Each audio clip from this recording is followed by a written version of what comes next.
We all have questions. What is it that hinders me, stopping me from getting to where I want to go? Find the answers on the Dani Johnson Show. You can't reach for anything if your hands are still full of yesterday's junk. Keep moving forward with Dani Johnson. So that you can get to the destiny that you're after. There is another way to live, my friend. There is. This is the Dani Johnson Show. I used to be a person that was just so completely overreactive on anything.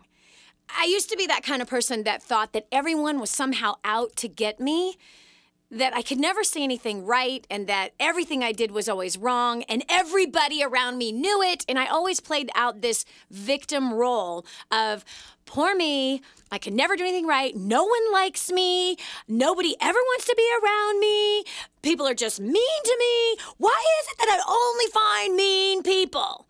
Welcome to the Dani Johnson Show. We're talking about that sneaky little devil called offense that somehow sneaks into our lives, usually when we're younger. And then we like to entertain it. We like to coddle it. We like to treat it like a baby and bottle feed it. Some reason we like to keep it inside of our lives. People who carry offense, what does that mean to you, right? You're like, what are you talking about? What do you mean carry offense? What is that? That when we take offense to correction, when we take offense to somebody else's opinion, I see this all the time in people. I've been working with tons of people, like hundreds of thousands of people for the last 25 years in my profession as a speaker, a business consultant, and a financial expert. Hundreds of thousands of people that I've come across face to face in my life. And I can tell you that there are some that have been taught to take offense over somebody else's color of their skin or their gender or based on what God they serve. And so right away, in fact, I've seen it even with people who've written things to us, you know, notes that they've written us after I'm speaking on stage. You know, I might be wearing, I don't know, nothing that's inappropriate, obviously, but I just don't like the way she walks. It offends me. Well, usually from the religious people. You know, religious people, they have no life. It's so sad. Oh, wait a minute. I think it was, Jesus offended the religious people too. Those self-righteous religious ones who said, oh, I'm so good and you're so not. His very presence actually offended people. Well, I used to be that person that I assumed you were against me. I assumed that you hated me. I assumed that you wouldn't like me. I assumed, and I treated you as though you were that person that didn't like me, didn't like what I had to say, and didn't want to be around me. And so when you carry offense, you actually offend people, even somewhat on purpose. Offense can be a poison, a literal poison that goes deep within your soul. Rots you out like a fungus on a finger. Have you ever seen a fungus on a finger? You know, it starts really small, pretty well undetected initially. But pretty soon, when that is ignored, that fungus begins to spread. It grows, and then it overtakes your entire nail bed, killing your entire fingernail. Then you go nailless. Ew. You've seen that before, right? It's kind of gross. It happened to my son once. Recently, actually, just a couple months ago.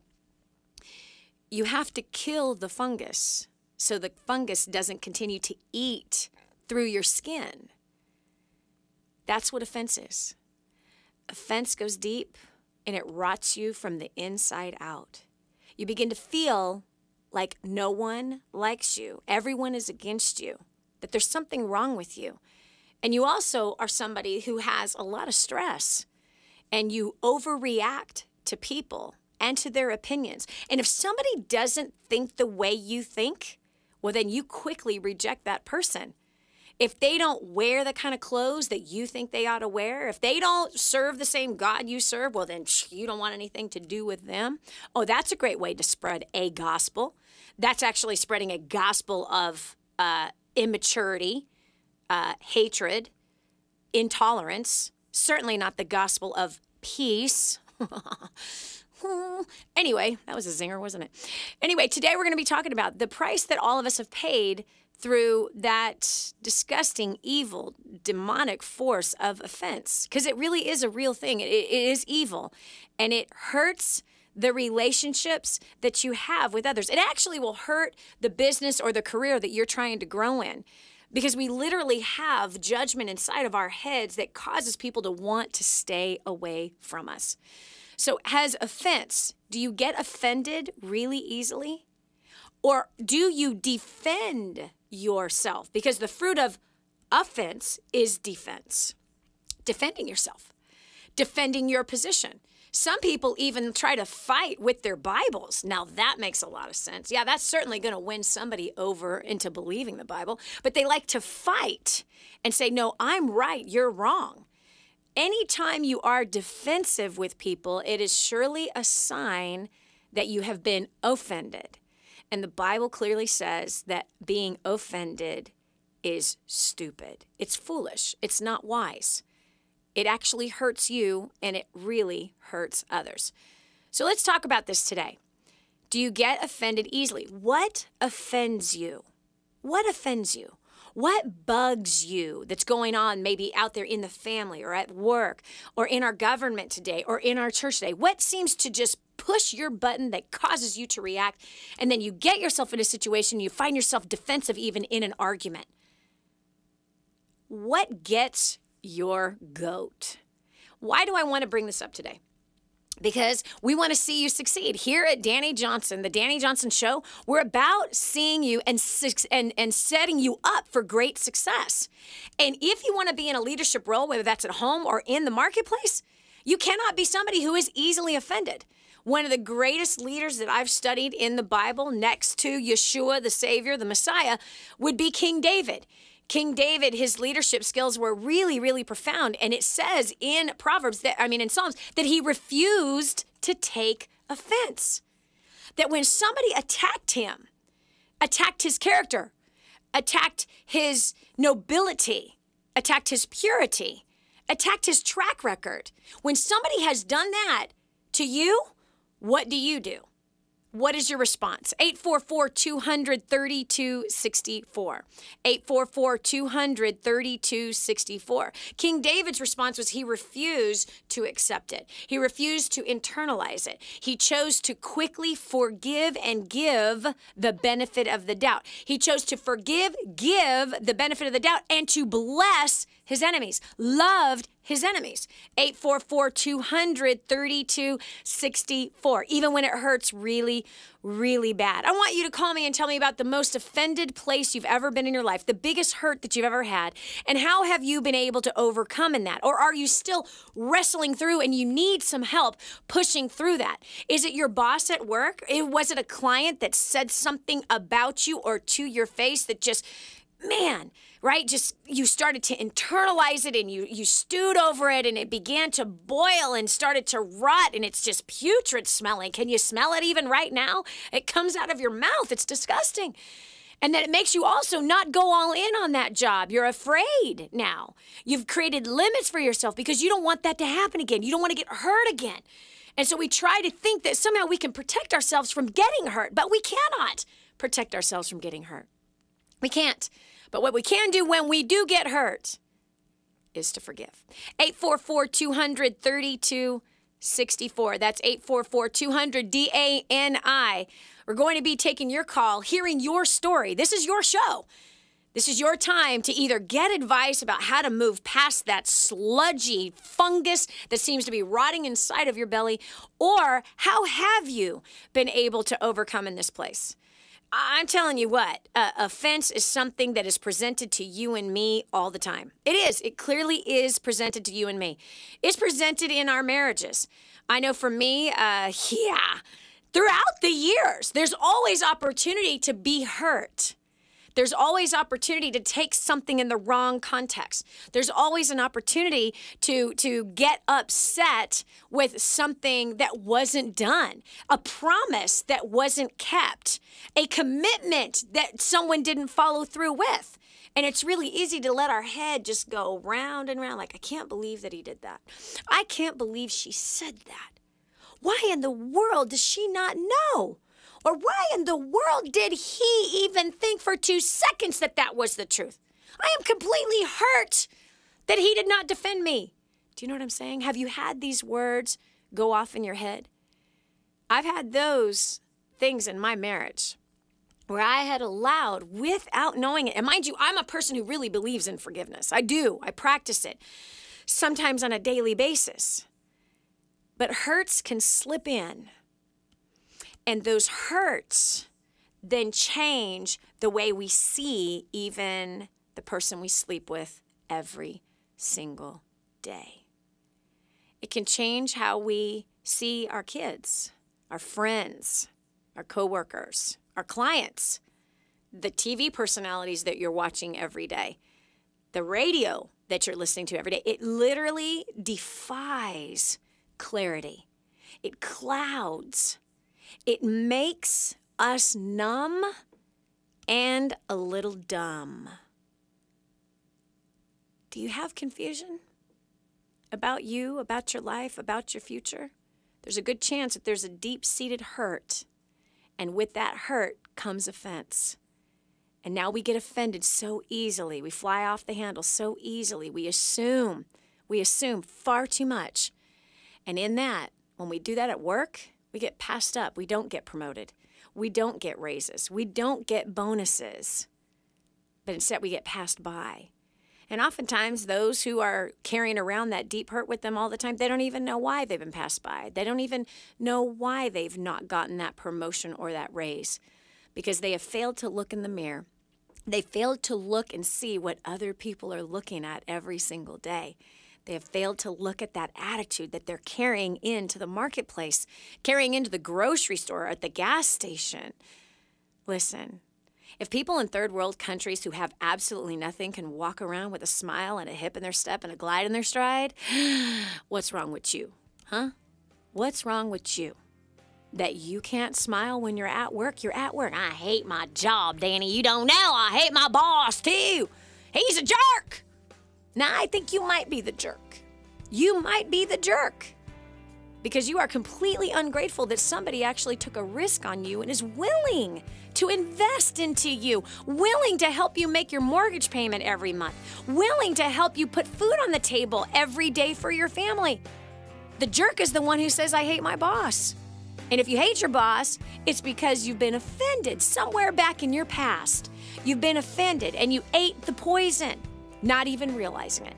We're going to uncover the truth about offense, hurt, how it affects the finances and the family right after this.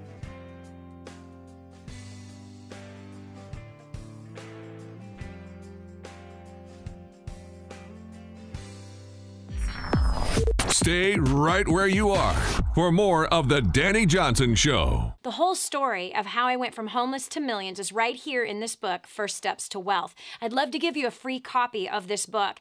Just dial 888-757-8880. You can get your free copy of this book. It's like a real book, my friend. You can get an ebook copy for free right now, or if you'd like to pay the shipping to get this $15 book to your house, I'd be happy to send it to you. 888-757-8880. Get your copy of First Steps to Wealth today and begin on a brand new path of some great success. Hello.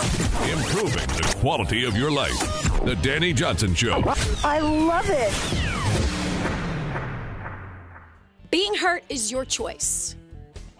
Being offended is your choice. You have complete control over your life, how you think and what is inside your heart.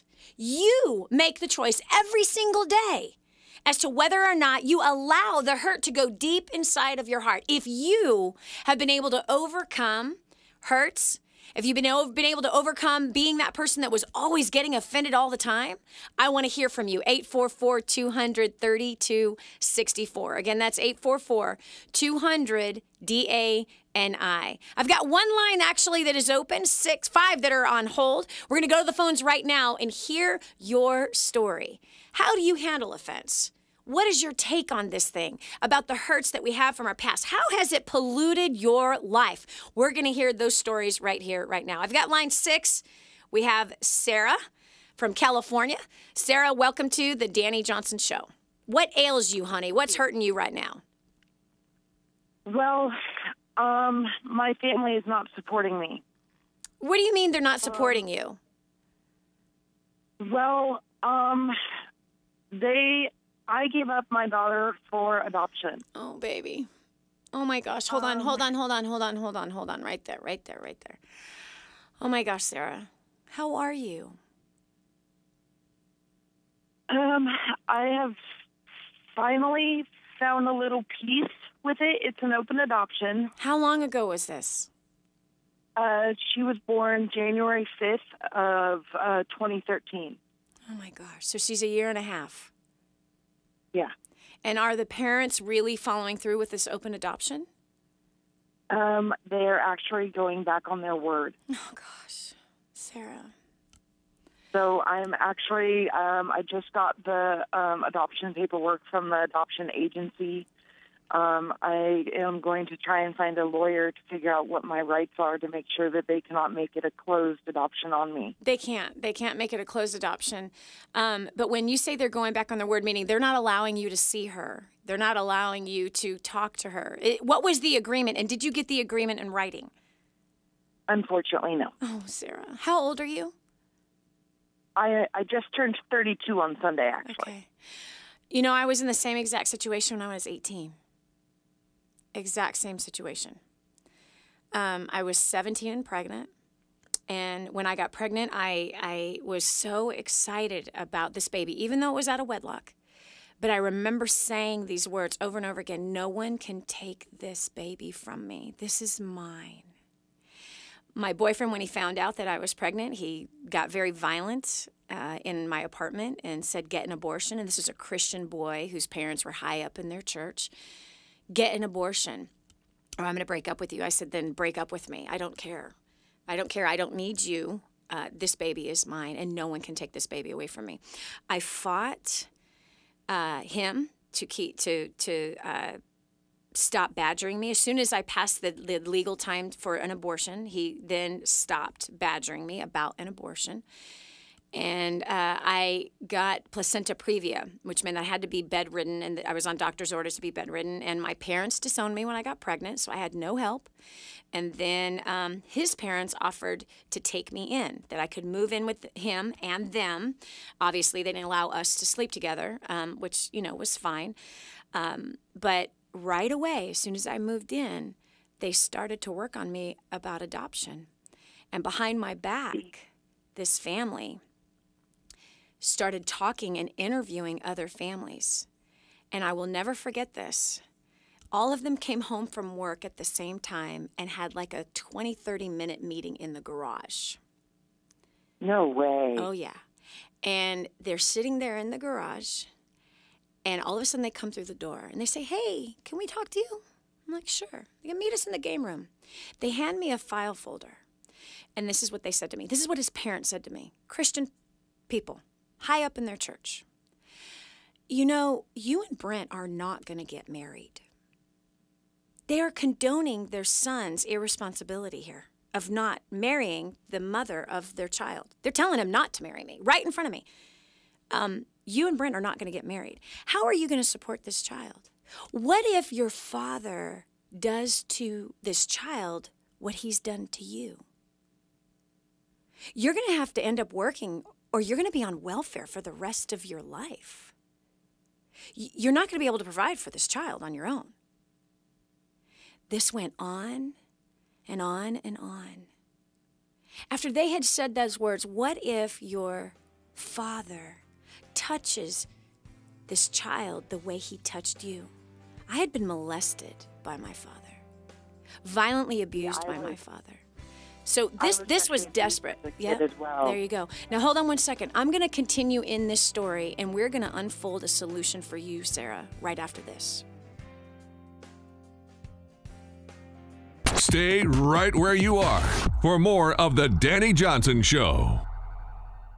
I just heard this amazing story. One of our clients had written us telling us that they had used job domination and unlimited success and has absolutely exploded their career. He said, Dani, I don't know where I'd be today without job domination and unlimited success. Listen, do you want more recognition from your coworkers? Do you want to be recommended to people all over the world? Do you want to be somebody that is highly sought after? Listen, if you're in a dead-end place where this gentleman found himself, but then learned new strategies and changed everything in his work life, and obviously this has resulted in higher bonuses and pay raises, you're next. 888-757-8880. Get your copy of Job Domination right now. 888-757-8880. Again, 888-757-8880. Job domination. That's what you need. It's time for you to dominate the job market and break through the rut that you're in. There I was, 17 and totally impressionable. Being rejected by my biological father, being rejected by the man that adopted me and raised me, verbally abused me, physically grabbing me by the throat, shoving me up against walls so that I'd be eye to eye with this man who was 6'10", 325 pounds, 350 pounds. This man would kick me across the room with his size 16 shoe. He also sexually touched me when I was just a budding teenager. I was totally rejected by my parents when I found out that I was pregnant, and I wanted so desperately to gain acceptance from other people that I ended up doing something stupid, having sex out of wedlock. I got pregnant first time with my boyfriend, and this was a nice Christian family who I wanted to be a part of so bad. I wanted so desperately. I wished that they were my parents. So here I am. I'm so impressionable. And I'm pregnant with their grandchild. But they did not want me or that child. So Sarah's joining me right now. She's in the midst of an open adoption. She had a baby a year and a half ago, and her family is not supporting her. Sarah, I so identify with your story, and I'm so sorry what has happened. I've been in your shoes. This was 28 years ago. Actually, yeah, 28 years ago is when this entire mess started in my life. Long story short, they convinced me to have an open adoption.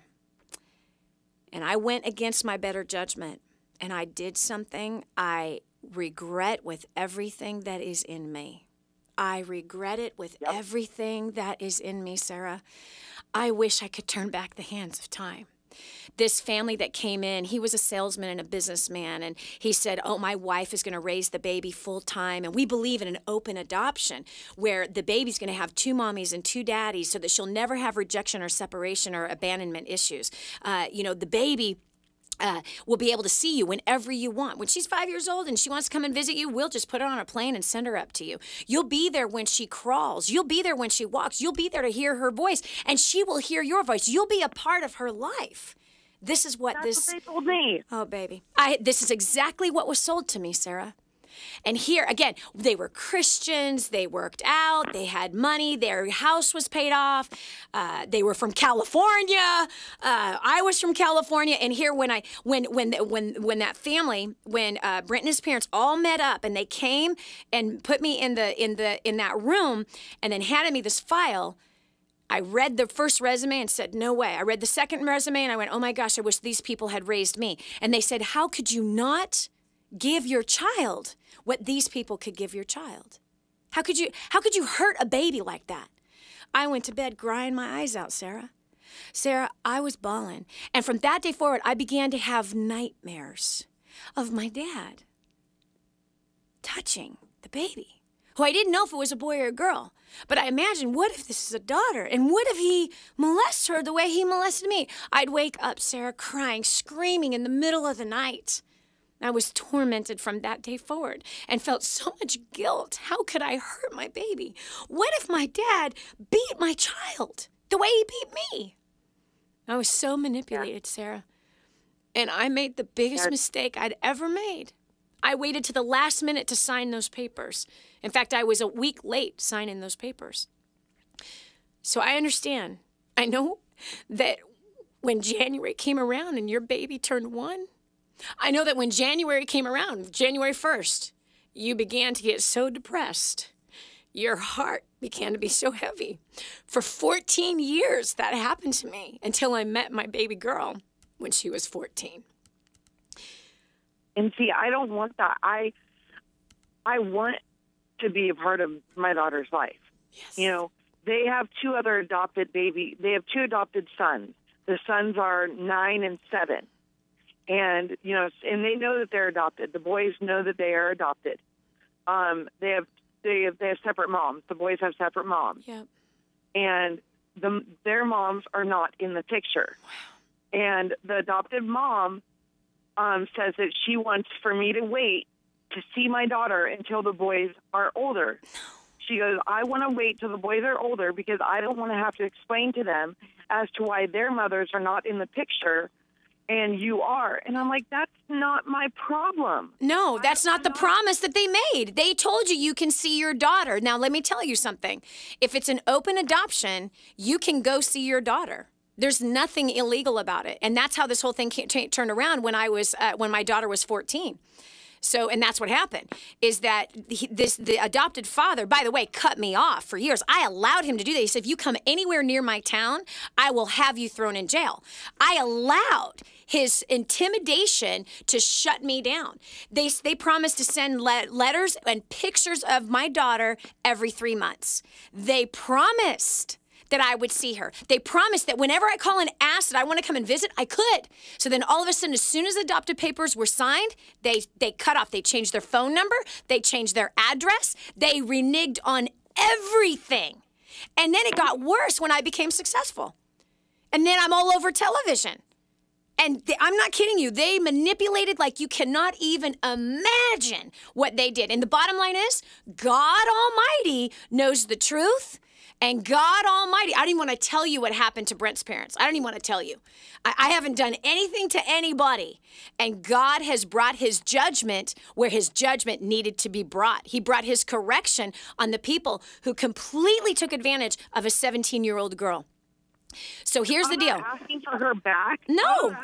You want the promise that they made you. And by the way, that's such a lame excuse. They can bring that child to a place where you can see the child. The boys don't need to be there. Find a babysitter for the boy. Dad, take the boys out for the day. The boys are probably in school. This is nothing but an excuse. But I want you to call the state of California. I want you to tell them, okay, and they told you, you can go find your daughter. You can see her. It's an open adoption. There is no law that prohibits, at least back 14 years ago, no, 10 years ago, when hold on, how old is she? 27 now, 13 years ago, there was no law. This is what they said to me. I called 5 different people. I talked to 3 different supervisors, and here's what they said. If it's an open adoption, there is no law that prohibits a mother from finding her child. You can go, and you can go now. And I did. And I did. And I helped my daughter no longer sleeping around. Helped my daughter go from failing in her grades to A's in her grades. Helped my daughter to clean up her life and stop taking drugs. Because the life in which she had been raised in put her in sex at 13, pregnant even, losing a child at 13, sleeping with 17-year-old boys, failing in school, and completely tormented by a perverted man that was within her home. So cleaned up her life. She's now married. She now has 4 kids, trying to adopt 2 kids. So if you pursue, there's no legal recourse that can come against you. And according to the state, they even can help you find somebody to make sure that this does not happen. I'd be serving them papers saying, this is what you agreed to, and this is what I'm asking for, period. And you need to pursue it. I wished, Sarah, that I was not so young and impressionable that I allowed someone to intimidate me. I allowed his threat that was not even legal. Do you know what I mean? He couldn't stop me from coming and seeing my child. He couldn't stop that from happening. He agreed to an open adoption. He promised and sold me that it was best for the child so the child did not have rejection or abandonment issues. Here's another thing. They promised she would always know she was adopted. They did not tell her. The neighbor told her when she was 5 years old. 5 years old, she finds out from the neighbor. Yeah, the boys have known that they are adopted, and they told me that she will know that she's adopted, and they told my boyfriend, we broke up, but they told us that she will know that she's adopted and that she will know who I am. But they also said the morning that we signed the papers, they told my boyfriend and I that we will be aunt and uncle until she's old enough to understand who we are. Wow. Okay, time out right there. Check this out. I cannot believe how close your story is to mine. We got to cut over to a break really quick. I want you, please don't make the mistake I made. These people that took my baby told my baby after she found out she was adopted, Sarah, that they didn't know me. They didn't know where I was, that I was a prostitute and a whore and a drug addict, and I had some 11 children, and she was the first one I gave up for adoption. That's what they told her. They knew I was successful. I sent them articles that I had been on, television shows I had been on. They knew that I was not what they would even say to my daughter, "You're white trash just like your mother." They told her they didn't know my name, didn't know where I was. They knew my address. I would send pictures of my other 4 children, sent Bibles, sent dresses, sent dolls. I sent gifts every birthday and Christmas. They did not give any of it to her. You need to make sure you exercise your rights, Sarah. Do not play the victim in this deal. That is what they agreed to. Now you get them to pony it up. This is Dani Johnson. We'll continue with more right after this.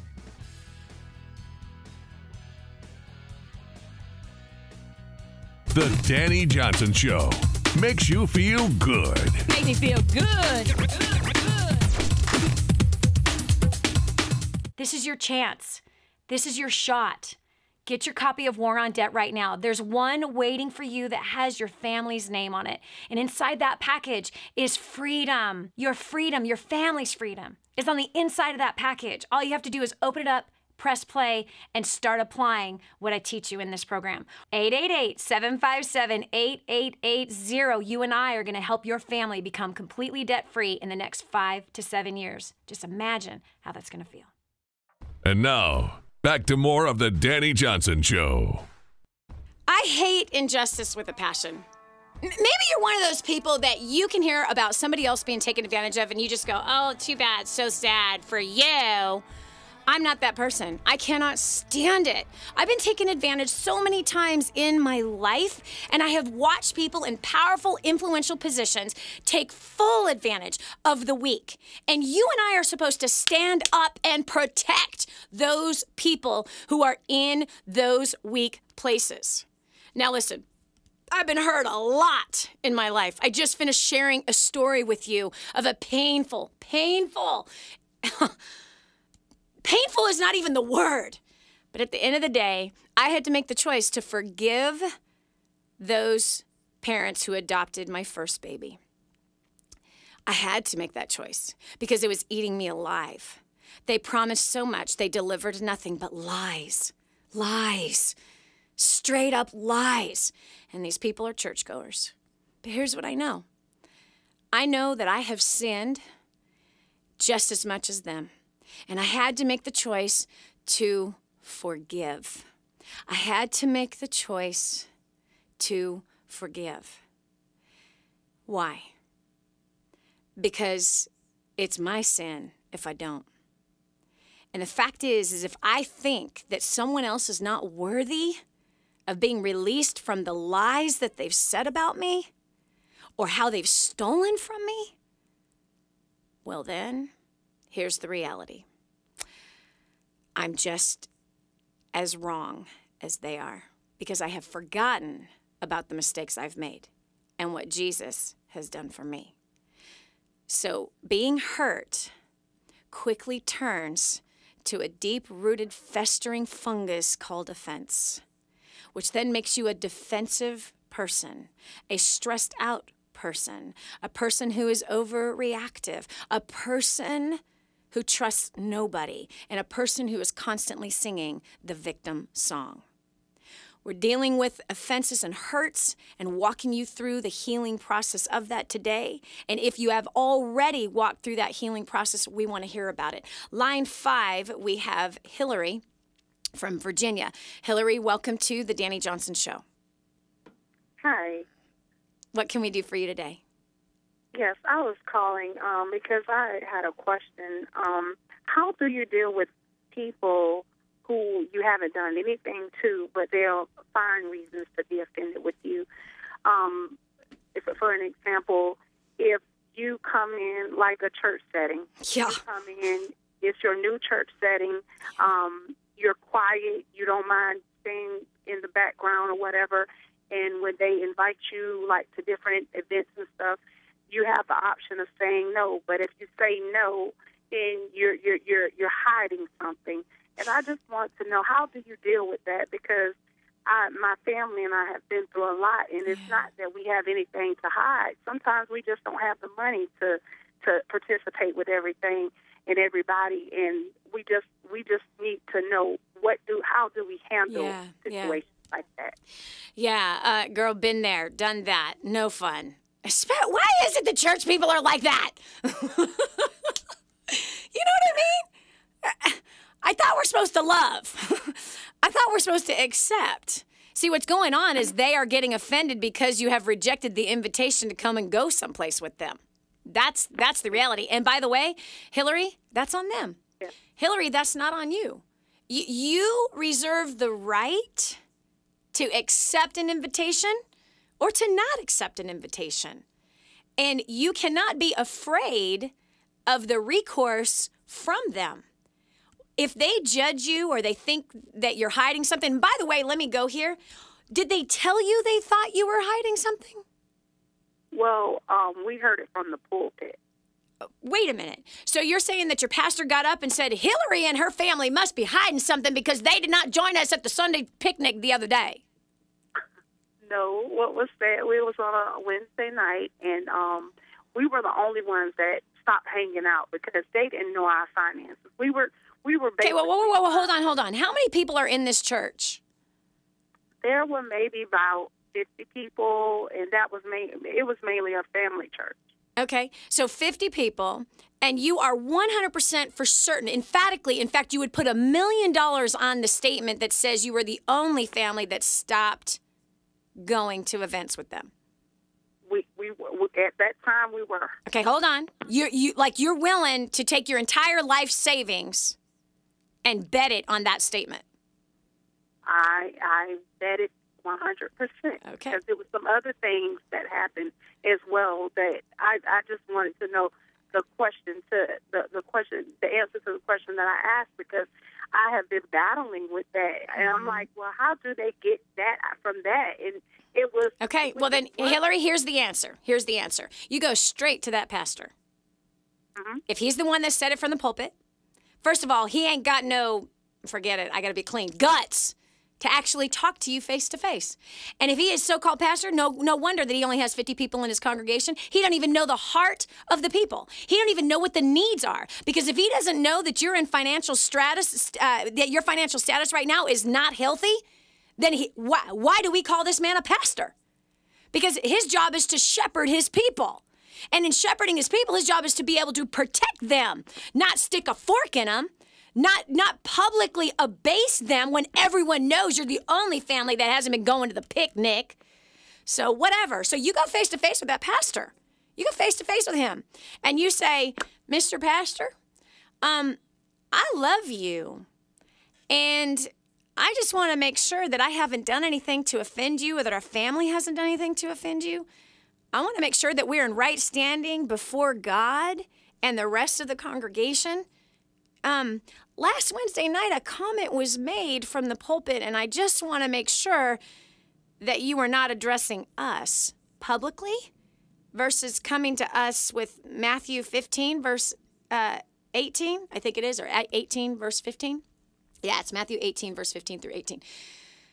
Mr. Pastor, did we do something wrong by not coming to that church picnic?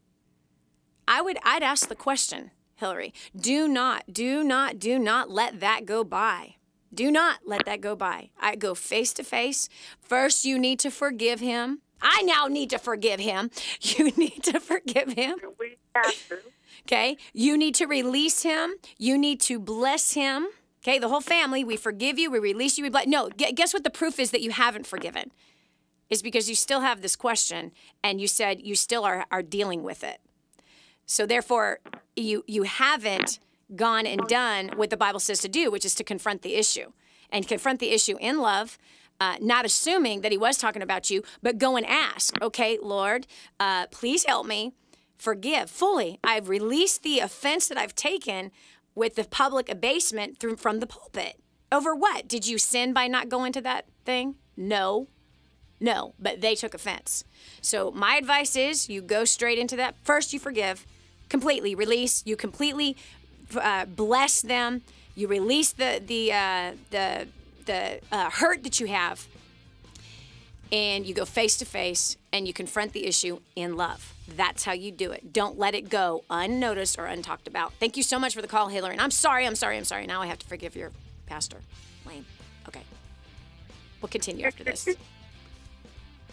Achieve your goals and change your life for the better? Tune in, turn it up, listen. Stay right where you are for more of the Dani Johnson Show. You want to succeed, right? But you do not want to fail God at the same time. There is a way to succeed from a biblical perspective, and it's far greater than anything you could ever imagine. Over 500 scriptures I studied to study money, everything that the Bible said about money. That's in the first couple chapters of Spirit-Driven Success. Not to mention leadership, working with people, growing a career, being used mightily in the marketplace, which is where Abraham, God used him in the marketplace. And Joseph, God used him in the marketplace. Moses, God used him in the marketplace. Daniel, Solomon, really all of the greats of faith, most of the greats of faith throughout the Bible, they all were in the marketplace. And God wants to show you how you can be used mightily by him in the marketplace.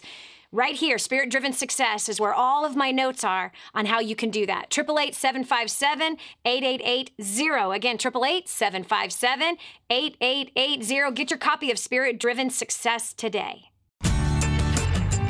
No blaming, no excuses, just real solutions that will really change things. That's real leadership. When somebody gets into management, oftentimes they feel like they are the boss and now everyone has to listen to me. I think it's important that leadership actually listens to others. That's real leadership. Real leadership. Welcome to the Dani Johnson Show. Why does it seem that in the very places where you and I would hope and expect for there to be, love, acceptance, the benefit of the doubt, why is it that in those places we seem to find people who make assumptions, who seem to draw false conclusions? Yeah. Has that ever happened to you? Sure it has. But listen, if you're stewing over that hurt because they've assumed something that isn't correct, or they have made a character analysis that is completely off, or they haven't followed through with their promises, like the promises that we heard from Sarah. Promise of an open adoption and being able to see your child, and the adoptive parents just saying, nope, not going to do that. The bottom line is this: we have to make wise choices to keep ourselves healthy. And how you know if you're still hurt is if you're still stewing about it. You're still getting hurt, re-hurt all over again about that situation. Today we are talking about taking offense and how it is a poison, even like a fungus that grows underneath your fingernail that eventually rots and eats away your finger.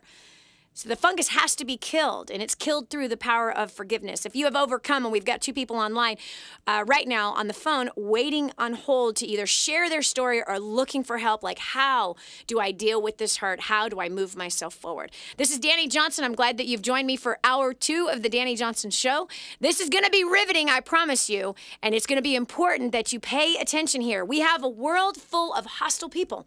We live in an environment inside of the home as well as the office where people are hostile with each other. Come on, I know that maybe today you drove down the highway, someone cut you off, and I don't want to ask you what your response was. Was it, Lord God Almighty, bless them? It's amazing. Whenever I get in a car with somebody and I'm not the driver and there's always someone that's doing something, it's really crazy how people talk to other drivers who can't hear them, right? What do you think you're doing? Wait, hello, how come you didn't give me no signal, right? Do you do that? Sure, just get right in there. Hey, aren't you going to let me in? Hey, aren't you going to let me in? It's really funny. It really is. It cracks me up. There's several people in my life that when they drive, they're having a conversation with me and they're talking to the other drivers that are over there, correcting the ability of the other drivers. I think that's kind of funny. But again, I don't know why I talked about that, but that's a reality. But that shows you the kind of world that we're living in. There's so much hostility. We see it, road rage. Somebody branded that about 20 years ago. We live in a world of people who are hurt, and due to their hurt, they hurt others. We live in a world that hurt then causes people to be easily offended. You think everyone has it out for you. You see that no one can be trusted. You instantly judge falsely. You think it's right, but you instantly judge falsely somebody else's motives. This does not create healthy relationships. It doesn't bring harmony in the home. It doesn't bring harmony in the office. It doesn't bring harmony between you and your toddler or your teenager or your dog. Like my son, who has brought home 2 dogs. Yeah, Archer, who eats everything. This little dog likes to go into my office that I have in the house, and he pulls paper out of the trash and he eats part of it and leaves the rest of it on the floor. Or for this last week, he likes to get into my closet. He goes all the way through the master bedroom, through the bathroom, into my closet to grab this one blue wool sock that's blue and white that was handmade by a precious, sweet woman in Finland. That when I went to Finland on a tour, she gave me this wonderful gift. Wool, handmade, blue and white socks from Finland. And Archer likes to grab the sock and take it and chew on it. Would that upset you? It has upset me. Yes. So I have to worry about loving on Archer instead of wanting to kill Archer. He also ripped out a hose out of my garden. The soaker hose that's underneath the flowers that my friend Joseph planted. He ripped it out the other day and just chewing on it, you know. I have to make the choice to love Archer. Oh, yes, I will lovingly correct Archer, too. But I have to make the choice not to get myself all churned up and churned and wanting to just grab the dog. But I don't know about you, but have you seen that in the world? People have just like flying off the handle so fast, so easy. Some of them have no peace. Some of them have no joy. We're going to get to the bottom of that. Hurt. We're going to get to the bottom of that. Taking offense. We're getting to the bottom of that. Stress. Frustration, anxiety, pressure, mad at people all the time, including perfect strangers that you are trying to correct on the road right now, teaching them how to drive. Good luck. Anyway, I'm going to the phones. I've got Les from Newton, Texas on line 2. Les, welcome to the Dani Johnson Show. Good to be here. Good. So, what can we do to help you today? Well, I've kind of been going through a personal attack on social media. Oh, my gosh. Boy, is that a place people totally take offense, go crazy with their mouths through their fingers. Wow. Okay, talk to me about this personal attack, Les, on Facebook. Well, it's actually from a high school friend that we have a group of us that, have to have discussions, pretty much daily. Huh. But he takes it as to if you don't agree with him, it's not just me, but he'll personally attack you. Wow. It's to be like more of a narcissist. And it's gone as far as where he's unfriended me, and he'll follow me to somebody else's page to attack. So, and it's oh, my gosh. I'm so sorry. Wow. Les, that's crazy. Very crazy. The guy's psychotic. Yep, I agree. And it's, I've talked to my pastor about him. And, it's just, I'm just kind of where I pray for him that God will give him, change his heart. Yeah. That he's not better than everybody else. Wow. And you know what? I'm so glad that you have a pastor that you can talk to, a pastor that can give you wise advice. Whoever else is on the line isn't hearing what that wise advice is, but it's important to forgive. Yes, even that guy, we have people that bash us on Facebook as well, and it's really sad. In fact, I had a guy recently, it was hilarious, had this guy on Facebook recently that bashed me with the Bible. And he says, Dani, I went to your website. It seems you're just nothing about greed. You just teach nothing about everything about money and materialism and everything's about money. I was like, wow. If only he knew the truth. And that's what we have to do, is we have to realize that when someone is spewing evil or a verbal attack, especially a character assassination, you know, you're an idiot, you don't know what you're doing, you know, I can't believe you think that way, I can't believe you voted for who so-and-so, all of that stuff, all they're doing is showing who they are. Especially someone on Facebook. Oh my gosh, those Facebookers. First of all, here's one thing. This is something that my husband said that was so funny. There are some drunk F-bookers, is what Hans calls them, drunk Facebookers. Yeah, people are at night drunk on Facebook, and while they are drunk Facebooking, they are attacking people. That's what they do. They are drunk Facebooking, and they just let it all out. Now, again, that shows the character of the individual. It shows their lack of maturity, their lack of couth, their lack of honor, their lack of respect. And so it's really important to just let what they said stay outside of you. Don't eat it. Don't receive it. You see, life and death is in the power of the tongue. And even through Facebook, I mean, someone's tongue is operating through their fingers. Life and death is in the power of the tongue. And so you can choose to eat that disgusting, defiled mess that just spewed from his fingertips. You can choose to eat that.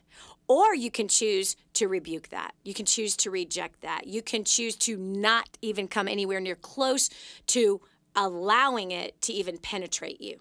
So you can block the guy on Facebook, and I highly recommend that you do. If you go into your account settings, you can actually block him so that he cannot find you on somebody else's page. And I recommend that you do that right away. And release him, bless him, forgive him, and move on. He is just showing who he is. Actually, he's showing who he's not. And if you choose to forgive and you choose to take the high road, you choose to love, release, and bless, then you're showing who you are. You're showing your character, your honor, your self-respect, and the respect for him. Because when you allow somebody like that to berate you, especially publicly, you're not respecting him. You're allowing him to look like a fool. You're allowing him to look like an idiot. That's the bottom line. Okay, I've got on line 3 from the UK. Awesome. Is it Josephine? Josephine. Hi, Dani. That's a misspelling. Josephine, welcome to the show. Awesome to talk to you. It's such a pleasure. Thank you so much for this opportunity. It's awesome. Awesome. So really, with offence, I mean, something I've learned from having listened to a lot of your shows and listening to a lot of your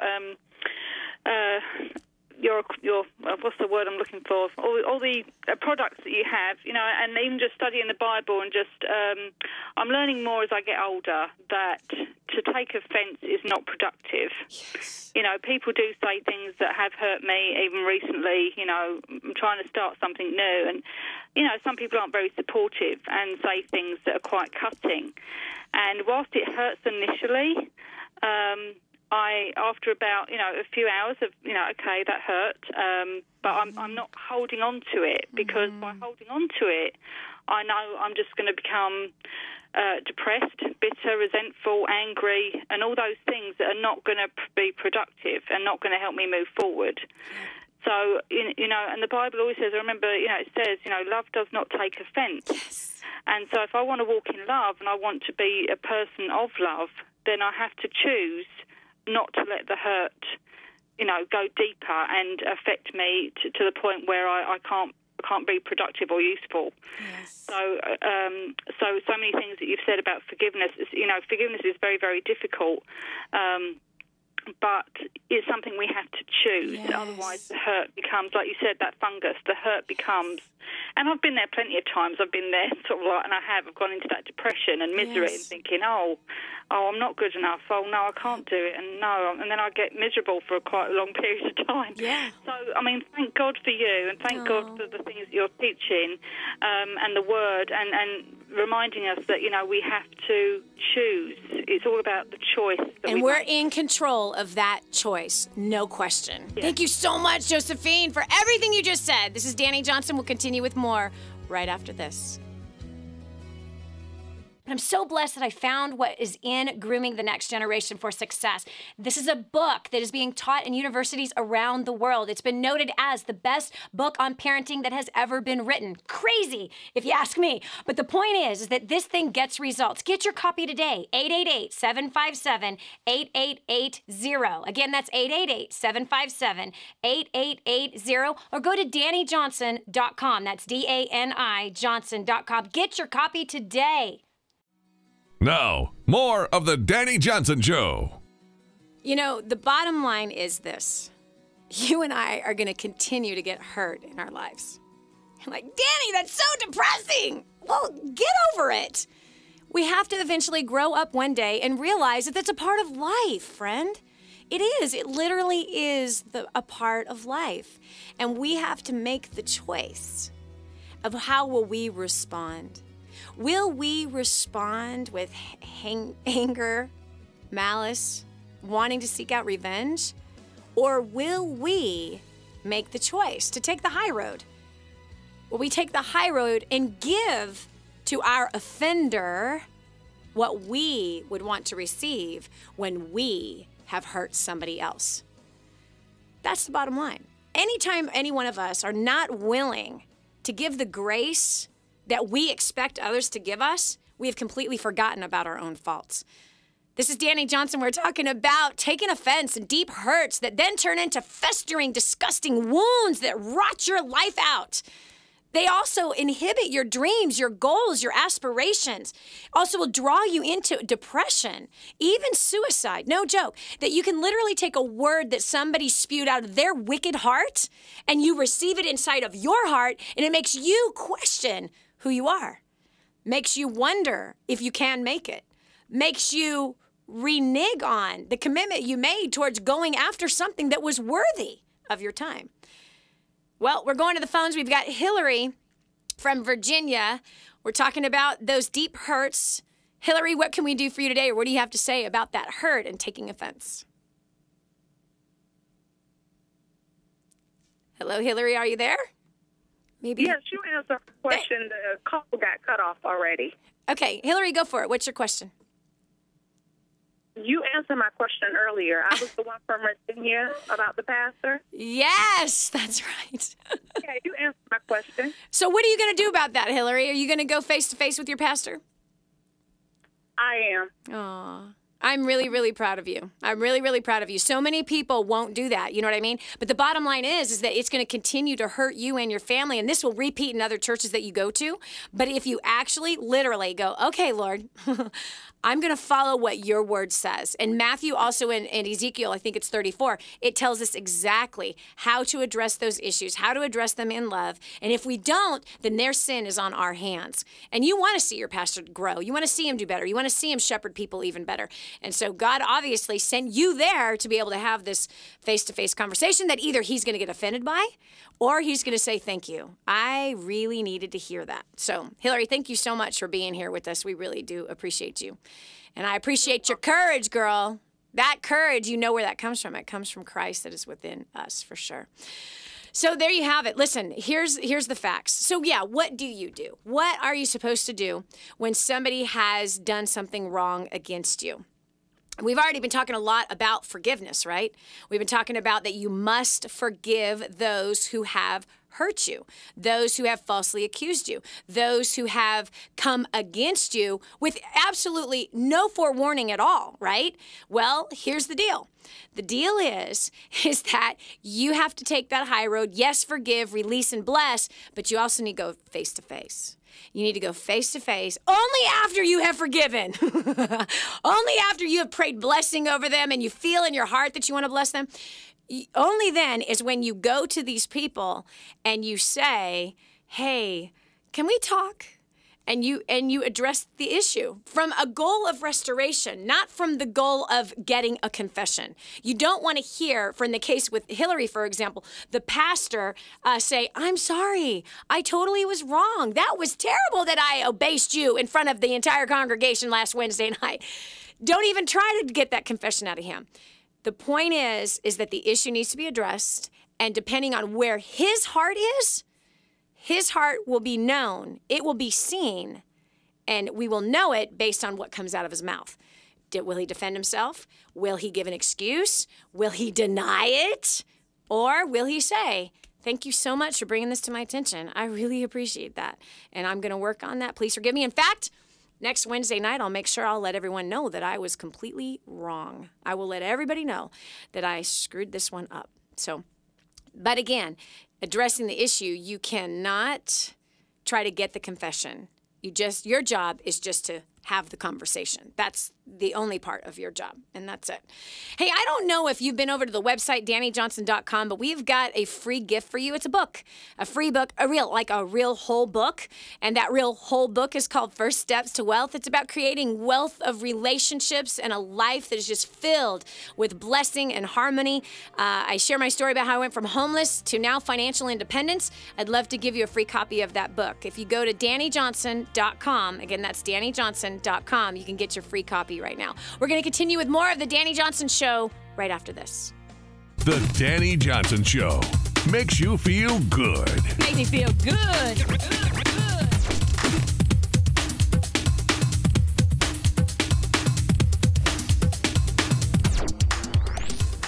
Hi, I'm Dani Johnson, and the most common question I get usually are from people who are trying to juggle their life. They've got kids who are involved in all kinds of activities. They've got business or their job, finances, trying to get out of debt, plus all their church activities and all the volunteer activities, and they're pulling their hair out going, how do I juggle this all? Man, I once lived just like that until I learned Time Secrets. Time Secrets showed me how to be able to cut my hours from 100 hours a week that I was working down to 20 hours a week and tripled my income as a direct result with what I learned. Time Secrets also showed me how to get my priorities in order, which healed up my marriage. And I became a mother that I was proud of versus becoming the mother I didn't want to be. And so if you feel like your world is running around in all kinds of different circles, you can fix that. Call 888-757-8880. Again, 888-757-8880 for Time Secrets. Giving you the playbook to design your life. This is the Dani Johnson Show. And now, here's Dani. Have you ever had one of those days where everything seems to be going kaplam? You know what I mean? Like, things that are supposed to go in a certain order, in a certain direction, and then, somebody just decides to flake? Have you ever had that happen? And then, of course, their flaking or their, miscommunication or, they forgot to tell you that they weren't going to be there? Yeah. And somehow that just leaves you hanging off in the distance going, now what do I do? We have to complete this thing? We can't not complete this? What do you do in that situation? Well, I like to look towards the best success book ever written. Yes, that would be the Bible. Proverbs, actually. Proverbs 19:11. It is one of my new favorite scriptures. It is posted on my pantry door in my kitchen. And this is what it says. It says, good sense makes one slow to anger, and it is his glory to overlook an offense. Because you and I want to get that person to confess that they totally dropped the ball. We want to get that person to say, oh, I'm so sorry I did that. Oh my gosh, I didn't realize that me not showing up would create this problem for you. I'm so sorry I put you in that bad position. But the reality is, in most cases, most people are not going to say that. And you know what? Here's what's sad. In most cases, are we going to say that? Because, come on, without trying, you and I have offended people. Without trying, we've hurt people. And people call our office all the time. I don't like what Dani wore today on the show. Oh, gosh. I don't like that picture she posted. Wow, I'm totally covered up. What's wrong? There's always someone that's going to be offended by someone else's choice in clothing, even if it's modest. I guess everyone has their own, gauge of what they think is modest. Okay, how about if I wear a nun's outfit? You still would think that it wasn't right for those people that are easily offended by someone's dress code. Anyway, my point is that this passage has helped me a lot, especially in this last year. Oh my gosh, this last year has been one challenging year. One challenging thing after another. And I love this. And the reason why I have it on the pantry door is because I want to see it every day. I want to read it every day. to remind myself it is my own discretion to overlook somebody else's sin. It's my own discretion. It allows me to say, I'm going to take the high road, and I'm going to overlook and be, first of all, I'm going to choose to be slow to anger. It's my own discretion to be slow to anger. I'm going to choose to take a deep breath. I'm talking to myself right now. I'm going to choose to take a deep breath. Maybe I'm talking to you too. Take a deep breath, relax, chillax, and realize I've probably done the same thing to somebody else before. I probably have. I probably made a commitment, and maybe I didn't follow it through. Maybe I didn't put it in my calendar. Maybe I didn't set an alarm. You know, it wasn't on purpose. I'm not a flake by nature. Certainly, I'm not a flake by nature. But I'm sure that I've, missed something before. I'm sure I have. I know I have, and so have you. And so it's important, I think, that you and I offer grace to people when we don't want to give it. Isn't that true? There's always a place we don't want to give grace.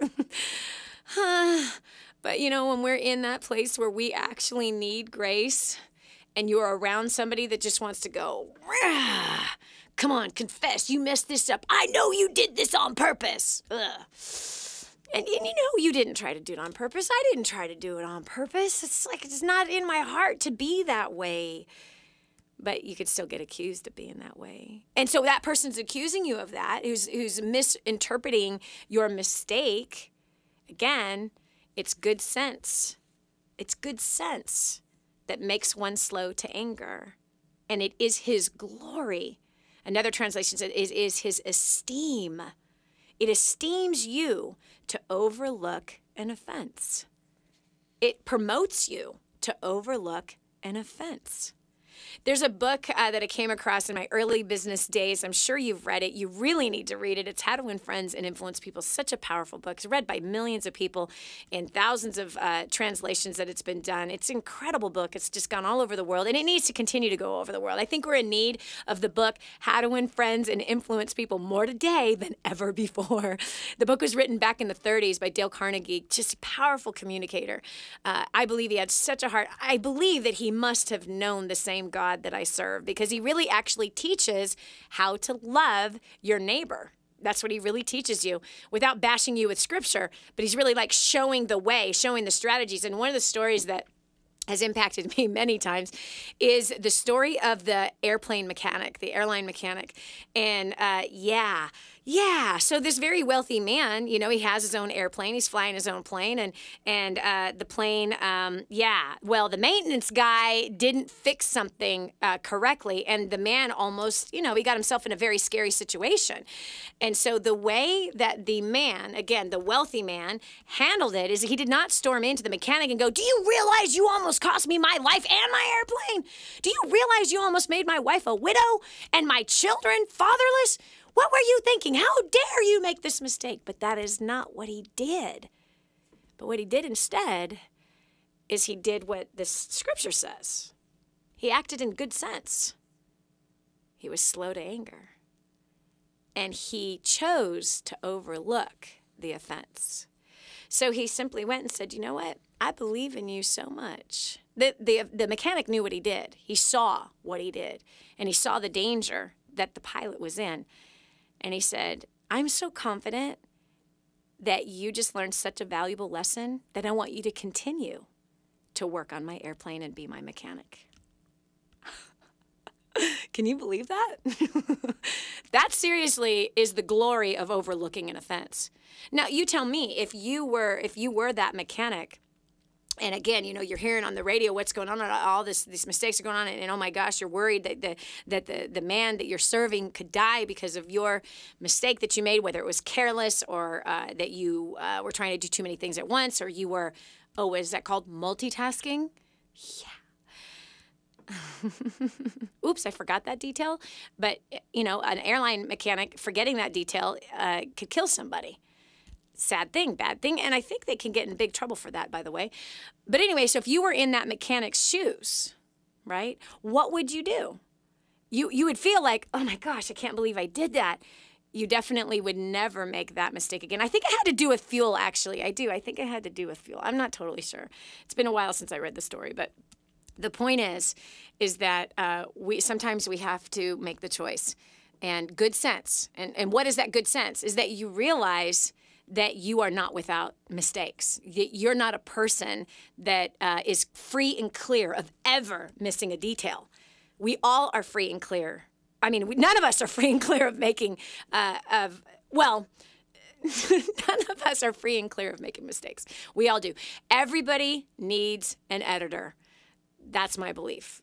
A woman that I met some years ago, man, that flew out of her mouth after coming to First Steps to Success, our training seminar. And she's a very polished Jewish woman and very smart and, graduate of Cambridge University and Columbia University, a writing school. And, she knows all these celebrities and politicians. She used to write for the White House. It's a very polished person. And I thought when she comes to First Steps to Success, it'll be interesting to see if she gets anything out of it.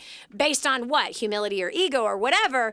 And after the first 3 hours, she came up to me and she's like, wow. Like what? She goes, that was so powerful. I said, really? What? She goes, I learned so much, Dani. And I said, seriously, what? She goes, listen, everyone needs an editor. The best needs an editor. And she goes, and I needed some editing. And that's exactly what you confronted me with over the last 3.5 hours. So I was like, wow, that statement stuck in my head. It really did. So good sense is someone that knows that you're not perfect. And therefore you don't have an expectation of other people being perfect either. That's where we really mess up in relationships, isn't it? Have you ever lived with somebody who had a standard of you being perfect, whether it was your parent or it's a spouse? Have you ever worked with somebody who has a standard of you being perfect? Now, listen, you might assume that person has a standard of being perfect, okay? But the reality is that maybe they don't have that standard. Maybe you're assuming it because you had a parent in the past that kind of held you up to this measuring stick that said, you're not measuring up, you didn't make it again, right? That then you carry with you through life, always trying to measure up and always falling short.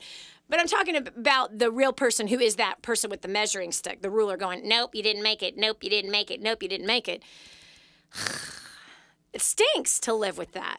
It does. I've lived with that actually in my life where there's somebody that is just waiting for you to mess up or they are assuming you are messing up even when you ain't messing up or calling something that ain't what it is. And that hurts. But you have to make the choice to do exactly what this best success book says to do. Good sense makes you slow to anger, and it is your glory to overlook an offense. This is Dani Johnson. We'll continue with the last segment of the Dani Johnson Show right after this. Dani Johnson says you can make great things happen in your own life. Let's go.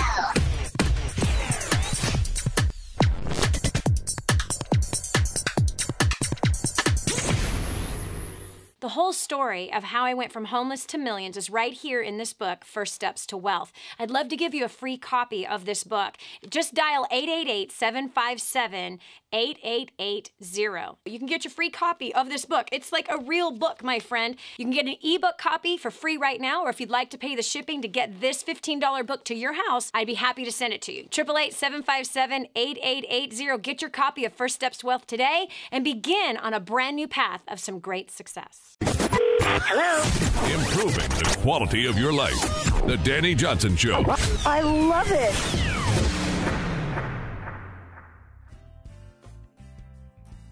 Well, there you have it. As you and I discussed today, hurt is a part of life. Hurt is a part of marriage. It is. Sorry to tell you the truth, but that is the truth. Hurt is a part of raising kids. It goes with it. Hurt is a part of succeeding in business, your career. Hurt is a part of succeeding in your finances, too. I'm so sorry to tell you the truth, but it is. Hurt is a part of all of it. Hurt is on the road to success. And what's important is that you don't pull out of the road of success because you think that if you're not on the road of success, well, then by golly, you won't get hurt anymore. That's such a lie, friend, and you know it's a lie. That ain't true. If you choose to go full-on mediocre marriage, ew. Mediocre kids, yuck. We don't need more of them, okay? Mediocre career? Really? Come on, that's what everybody else is doing. Mediocre finances? Hello, there's no competition there. Listen, you're still going to get hurt. Whether you're going for the path of your dreams or succeeding or doing something really important with your life, or you're not going, either way, hurt is on both roads. It's on the path of mediocre and it's on the path of success. So I much rather be on the path of success and learn to grow up whenever hurt comes towards me, or not receive it, to just choose to leave that hurt aside. Choose to not pick it up. Choose not to receive it. Choose not to even hear it. But to choose to realize that that person that's spewing or that person that is doing something that is hurtful, that simply is just showing the wickedness that is in their own hearts. And by the way, as that wickedness is revealed, you might want to look in your own heart too. Seriously. Because whatever wickedness you see in somebody else's heart, it's usually true about you and me too. It really is. Come on, the heart above all else is all out deceitful. And if you think you don't have any wickedness in your heart, you are fully deceived. 100% goners. So you might want to, drink some coffee and wake up and realize that, I probably need to look at my own heart. I'm hard enough to manage my own self, let alone trying to manage someone else, right? Come on. You're not going to change your spouse. You're not going to make him stop hurting you until you stop allowing yourself to be hurt. You got to address the issue. Same with the kids. Same with at work. Same with your friend, or same with like what we heard earlier today about with Les about this old high school buddy that's just attacking him on Facebook and mistreating him. When you let people do that to you, you're teaching them it's okay. That's why you got to confront the issue and be done with it. Confront it, and then it's on their own head. They're going to deal with their own consequences, because the bottom line is this: there's a law called the law of reaping and sowing, baby. What you put into other people, you will get back. Bottom line, what you plant, you reap. So for me, I much rather plant some blessing, right? I much rather plant honor and respect. Here's something here's a quote from Brigham Young. He who takes offense when no offense is intended is a fool. And he who takes offense when offense is intended is a greater fool. Ooh. So whether or not someone purposely tried to offend you or they did not, you're a fool if you take it. Don't touch the poison today. Choose to say, no, thank you. I don't receive that. That's not for me. I'm going to choose to bless. I'm going to choose to bless. I'm going to choose to encourage. And if that same wicked person keeps coming, then you draw the line in the sand. You say, no mas. We're done. Goodbye. Okay, I'm not talking about go get a divorce. That's not what I'm saying. Don't you read something into that. You need counseling if that's going on in your marriage. Like I've needed counseling throughout my whole marriage. Really, Dani? Uh-huh. Why? Because we were two messed up kids who came from both abusive backgrounds, both molested, both abandoned, jacked up, okay? And you take those two jacked up people and you put them in the same bed together, and then they start making babies, and then they work together. Woo! I know I'm having too much fun. Anyway, so the bottom line, friend, you're in control of your own heart. You're in control of how people treat you by whether or not you confront the issue in love. And you can make the choice to be on the path of success. Yes, you're going to get hurt there.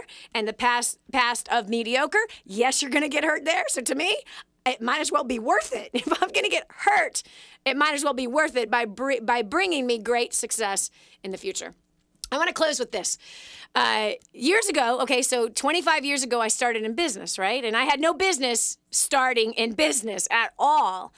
My first business, I had followed around this millionaire around the country, spent $25,000 at his seminars, learning, taking notes, just like looking at him like he was a god. That was my first business mistake.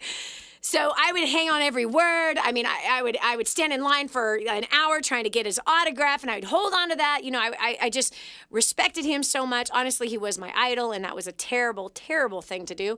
And I reaped the curse of having a man as my idol, because just a few months after I went off and I married some guy that I only knew for 7 days, stupid, I end up embezzled by that same millionaire. Oh, my whole business was stolen. I actually was in the process of selling it for $250,000. I had an offer of $250,000 for that company that I built. I wanted to be done, so I made it profitable enough to sell it for a lot of money. $250,000 when you're 20 years old, 21 years old is a lot of cash. The transaction was about to be finalized, okay? Contracts were in hand, and what happened?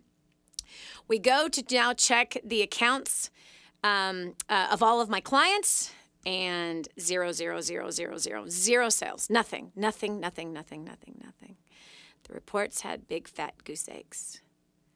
And this man had done it so strategically that it was going to cost me a ton of money to fight him. So, I lost it all. And that's actually how I ended up homeless. Not to mention my husband then just decided to step in and so then my bank account was drained. I had a $35,000 debt and a husband that was now living with some blonde model in Japan.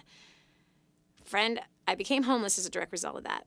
I still would be homeless to this day if I had not forgiven that millionaire guy that stole my business and my husband who promised to take care of me until death do us part, who had now committed adultery twice in 4 months. And he did not pay his debts, but left me with those debts. I'd still be homeless today if I had not chosen to, give grace. Not because I was a good person, trust me. It was because I was tormenting myself with the pain and the hurt. But I chose to forgive, I chose to release, I chose to bless, because I knew that given the same exact circumstances, if I were in their shoes, I knew that I had just as much wickedness inside of me to do the same exact thing. So I chose to forgive. What happened from there? You know the story. In the next 2 years, I made my first $1 million. I've made millions of dollars since, and I have a passion for seeing you succeed. Thank you so much for joining us today. I hope you enjoyed the show. Come over to Facebook. Meet us up at Dani Johnson Live or on Twitter. Let us know how today's show helped you in any way. God bless you. We'll talk to you soon. Bye.